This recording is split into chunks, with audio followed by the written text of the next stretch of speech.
And that is the cachet of President Donald Trump that is dissipating before our very eyes. Everything on the right seems to be unraveling. It seems to be chaos brewing.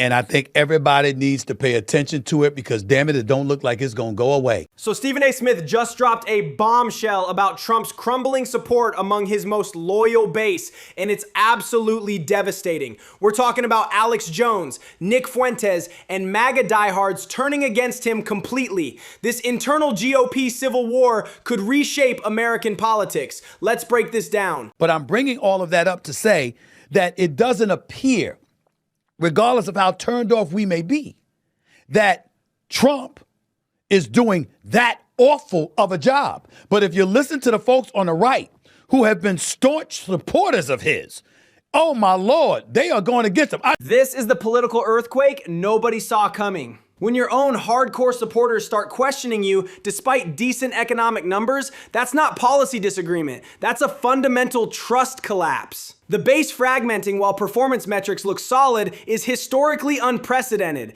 It's not just pretty hard to listen to him speak when you compare it to how former President Barack Obama sounded whenever he gave a speech. I mean, to listen to Trump, it's just hard. Half the time he comes across as incoherent. He's mumbling and stumbling and bumbling. I mean, he don't sound much better than Joe Biden.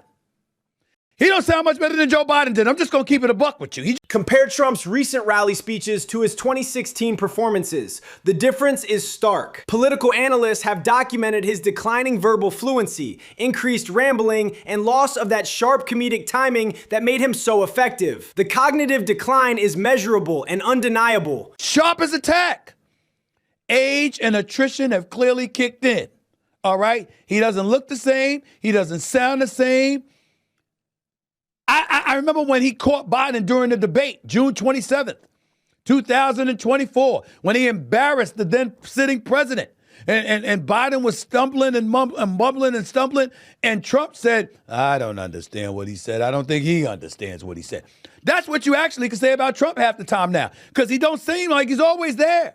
The irony here is crushing. Trump's most devastating debate moment was mocking Biden's confusion, and now his own supporters are using those exact same criticisms against him. When your greatest weapon becomes your greatest vulnerability, the political damage is irreversible. Look at right-wing zealot himself, Alex Jones, and what he's saying. Alex Jones turning on Trump is like watching the ultimate loyalty test fail. Jones defended Trump through every controversy, every impeachment, every scandal. If someone that devoted is jumping ship, it signals complete institutional breakdown within the MAGA movement. That man said, Trump is gone.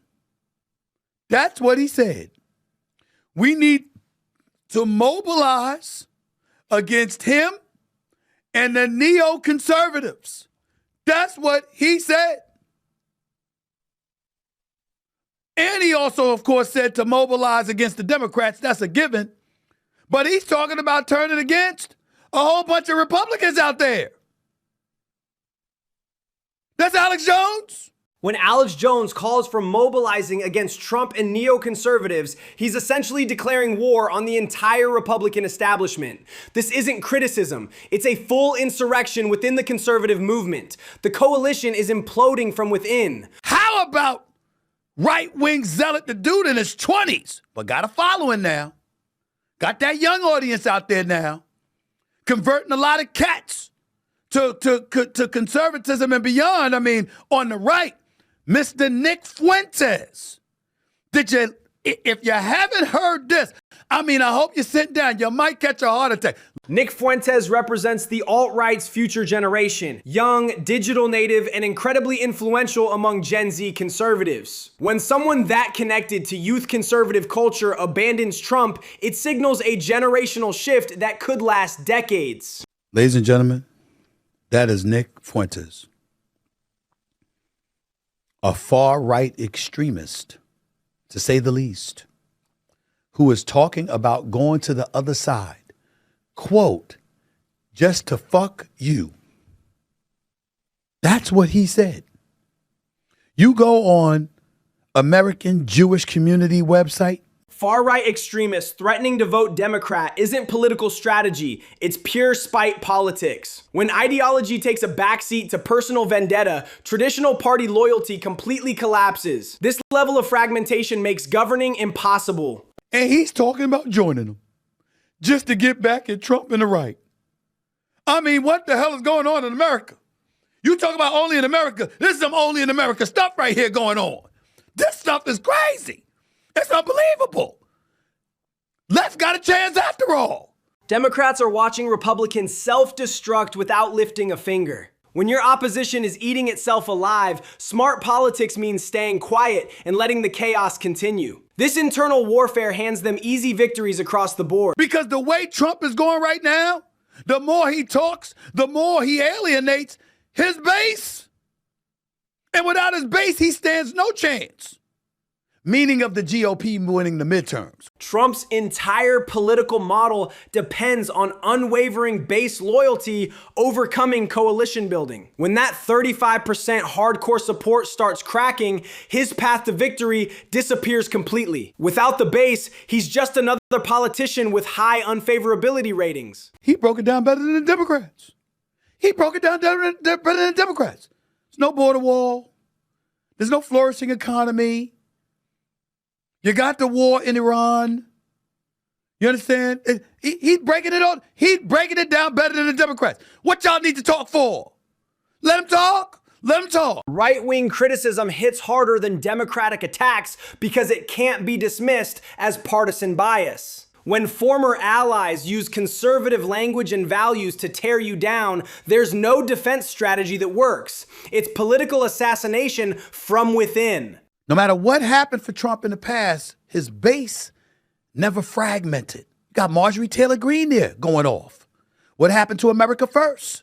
You got people bringing up his money and how he's made himself rich. Is it 1.5 billion? Is it 6 billion? How much money is he putting in his pocket? They're reminding folks about how his children talking about we're going to be the richest family in the world. The money questions destroy Trump's populist credibility completely. When Marjorie Taylor Greene questions wealth accumulation and family enrichment, it undermines the entire America First brand. His base feels betrayed by the very success they helped create.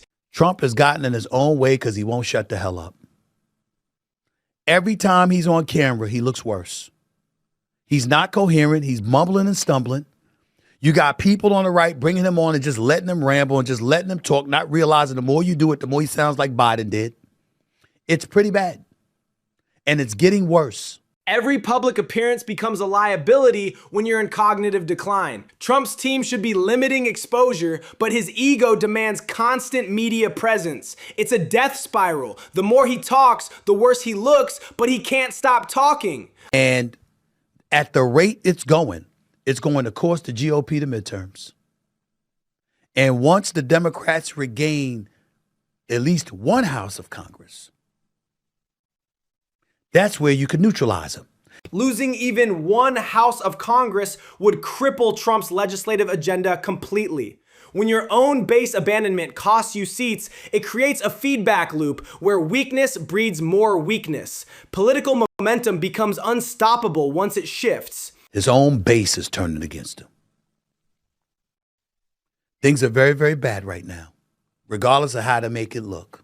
Base abandonment is the ultimate political death sentence. Every successful leader throughout history has maintained core supporter loyalty. When that foundation crumbles, no amount of institutional support or media manipulation can save you. It's political quicksand.